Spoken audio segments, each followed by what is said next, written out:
برادران یوسف نے اپنے والد محترم سے ایک درخواست لکھوائی اور حضرت یعقوب علیہ السلام نے حضرت ابراہیم علیہ السلام کی دستار جو حضرت یعقوب علیہ السلام کے پاس تھی وہ بھی حضرت یوسف علیہ السلام کو ہدیہ کے طور پر اپنے بیٹوں کے ہاتھ روانہ کر دی۔ تمام بھائی اپنے والد کی وصیت کے مطابق مصر میں مختلف دروازوں سے داخل ہو کر مہمان خانہ میں پہنچے اور رات گزارنے کے بعد صبح عزیز مصر کے دربار میں حاضر ہوئے۔ حضرت یوسف علیہ السلام کو خبر ہوئی کہ عبرانی مہمان آ گئے ہیں تو اپنے ان کا شاندار استقبال کیا۔ انہوں نے والد کا تحفہ دستار اور اس کے ساتھ درخواست اب کی خدمت میں پیش کی۔ اب علیہ السلام نے اپنے نوکروں سے فرمایا کہ ان کی خوب عزت اور خاطر تواضع کرو۔ پھر حضرت یوسف علیہ السلام نے ابا جان کے تمام حالات معلوم کر لیے۔ جب کھانے کا وقت ہوا تو حضرت یوسف علیہ السلام نے فرمایا کہ ایک دسترخوان پر دو بھائی بیٹھو۔ سب بھائی دو ہو کر بیٹھ گئے لیکن بنیامین اکیلا رہ گیا۔ ایک دسترخوان بنیامین کے آگے رکھا گیا اور وہ آبدیدہ ہو گیا۔ یہ سب کچھ حضرت یوسف علیہ السلام پردے کے پیچھے سے دیکھ رہے تھے۔ آپ علیہ السلام شفقت برادری سے بیتاب ہو گئے اور بنیامین کو اندر اپنے پاس بلا لیا اور ان کو تسلی دی کہ میں تیرا گمشدہ بھائی یوسف کی جگہ ہوں۔ بنیامین نے کہا کہ آپ کا مرتبہ بلند ہے، لیکن اگر عزیز کی جگہ ابراہیمی ہوتی تو تب یہ حسرت مٹ سکتی تھی۔ حضرت یوسف علیہ السلام نے اپنا تمام تعارف کروایا اور فرمایا کہ یہ راز اپنے بھائیوں سے پوشیدہ رکھنا جب تک کہ یہ اپنی غلطی کا اعتراف نہ کر لے۔ بنیامین کہنے لگے کہ اب میں مصر سے باہر ہرگز نہ جاؤں گا، اب میں آپ کی لمحہ بھر کی جدائی برداشت نہیں کر سکتا۔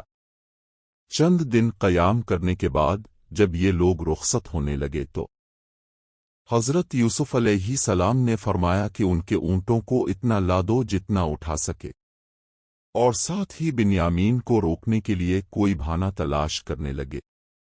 آپ علیہ السلام نے اپنے ہوشیار نوکروں سے فرمایا چپکے سے بنیامین کے سامان میں شاہی پیالہ رکھ دو۔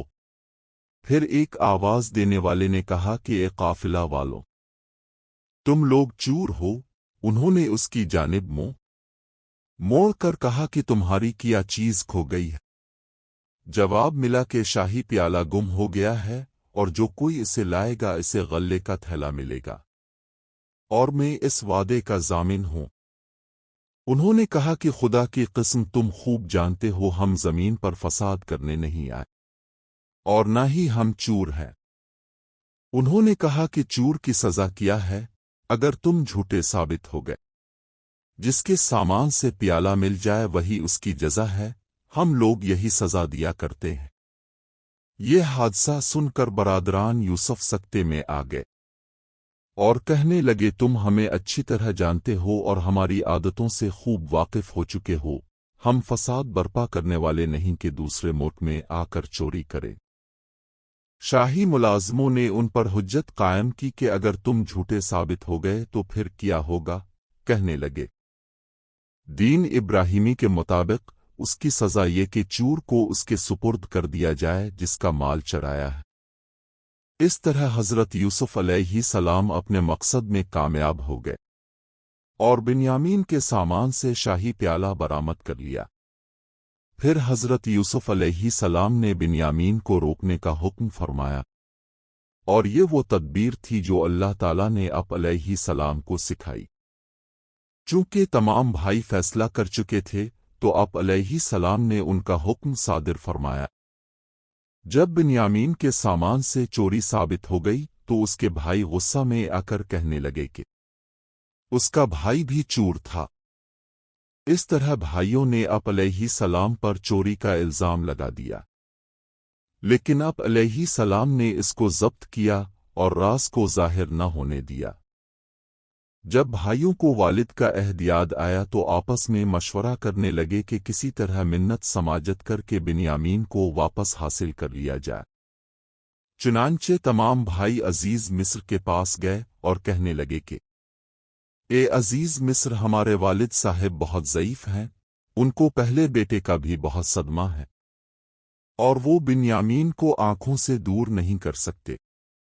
اب ہم پر رحم کیجیے اور ہم میں سے کسی ایک کو روک لیجیے، یہ آپ کی بہت بڑی مہربانی ہوگی۔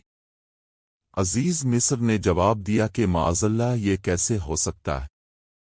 اس طرح کرنے سے ہم ظالموں میں سے ہو جائیں گے۔ جب اس بات سے بھی ناکام ہو گئے تو آپس میں مشورہ کرنے لگے، بنیامین کے بغیر تو والد صاحب کے سامنے ہرگز نہیں جا سکتے، کوئی تدبیر کرنی چاہیے، پہلے بھی ہم خطا کر چکے ہیں، اور والد کے سامنے کیسے جائیں گے اور کیا جواب دیں گے؟ جب بنیامین کے سامان سے شاہی پیالہ برآمد ہوا، ان کے اپنے اقرار کے مطابق وہ شاہی قیدی ٹھہر چکے تھے۔ اب انہیں رنج ہونے لگا، اور پھر عزیز مصر کو رحم کرنے کو کہا کہ ان کے والد ان کے بہت دلدادہ ضعیف اور بوڑھے شخص ہیں، اس کا سگا بھائی جو پہلے ہی گم ہو چکا ہے، جس کے صدمے سے وہ پہلے ہی چور ہے، اب اگر وہ یہ بات سنیں گے تو ڈر کے مارے زندہ نہیں رہے گے۔ اب ہم میں سے کسی ایک کو روک لیجئے اور اس کو جانے دے، اب بڑے محسن اور مہربان ہیں، اتنی سی عرض ہماری منظور فرما لیں۔ حضرت یوسف علیہ السلام نے فرمایا، یہ بھلا کیسے ہو سکتا ہے کہ چور کو چھوڑ دیں اور بے گناہ کو سزا دیں؟ یہ تو ناانصافی ہے۔ ساتھ ہی بنیامین کے بھائی اس پر غصہ ہوئے اور کہنے لگے، یہ کیا کر دیا ہے؟ یہ سب کرتے ہوئے تجھے شرم نہ آئے؟ بنیامین نے قسم کھا کر کہا کہ مجھے بالکل اس کی خبر نہیں ہے۔ پھر انہوں نے کہا کہ اگر تو نے یہ کام نہیں کیا تو تیرے سامان سے کیسے نکلا؟ بنیامین کہنے لگا، یہ پیالہ اس نے خود رکھا ہوگا جس نے تمہارے سامان میں تمہاری جمع پونجی رکھی تھی۔ ایک بھائی نے کہا کہ یہ سچ ہے، پتہ نہیں عزیز مصر کا اس میں کیا راز ہے۔